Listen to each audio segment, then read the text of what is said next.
আসসালামু আলাইকুম, সবাই কেমন আছেন? তো আজকে এসেছি শুক্রবার আহসান মঞ্জিলে। দেখেন অবস্থা, কি অবস্থা বলবো আর। তো এত ভিড় ছিল কি বলবো। তো ভাগ্যিস আমরা টিকিটটা আগে থেকে আমার ভাই থেকে আনিয়ে রেখেছিলাম দেখে আমাদের সিরিয়ালে দাঁড়াইতে হয় নাই। তো দেখেন কত সুন্দর প্রাকৃতিক পরিবেশ, মাশাআল্লাহ দেখতেও খুব ভালো লাগে। তো বাচ্চাদের জন্য আশেপাশে ঘোরার কোনো জায়গা ছিল না, তাই এখানে নিয়ে আসলাম।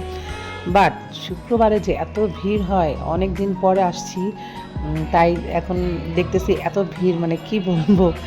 তো শুক্রবারে যারা আসার চিন্তা করবেন এই জায়গায় একটু বুঝে শুনে চিন্তে করে আসেন, কারণ আমার তো মাথা খারাপ হয়ে যাচ্ছে এত ভিড় দেখে। মাশাআল্লাহ, আসলে সবাই নিজের ফ্যামিলিকে নিয়ে আসতে পছন্দ করে, সবাই ফ্যামিলির সাথে ভালো সময় কাটাতে চায়, তাই সবাই সুন্দর প্রাকৃতিক পরিবেশে নিয়ে আসে।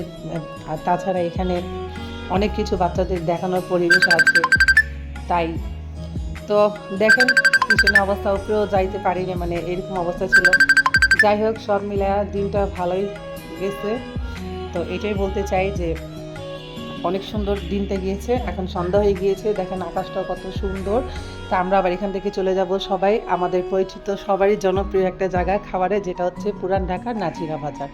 তো আমরা নাজির বাজার এখানে কাবাবের দোকানে আসলাম, তো এখান থেকে কাবাব নিলাম। তারপর আবার এখানে দেখেন ফেমাস একটা বিরিয়ানির দোকান, যে মতি বিরিয়ানি, ওখানে চলে যাব। তো সবাই এটা জানে, আমার মনে হয় প্রায় যারা পুরান ঢাকায় থাকে নাজিরা বাজার, তারা মতি বিরিয়ানির নামটা অবশ্যই জানে। তো আমরা যার মতো খাবার অর্ডার করলাম, তারপরে যার মতো সবাই পছন্দের খাবার খেলাম। তো আমার কাছে এখানকার খাবার খুবই ভালো লাগে, এটা নিয়ে আমি এখানে 5বার এসেছি। তো আমি বলবো যে আসলে এখানকার খাবার অনেক মজা হয়, তো আপনারাও চাইলে এসে এখানে খেতে পারেন। তো আজকে ব্লগ এই পর্যন্তই। তো সবাই ভালো থাকবেন, সুস্থ থাকবেন, আল্লাহ হাফিজ।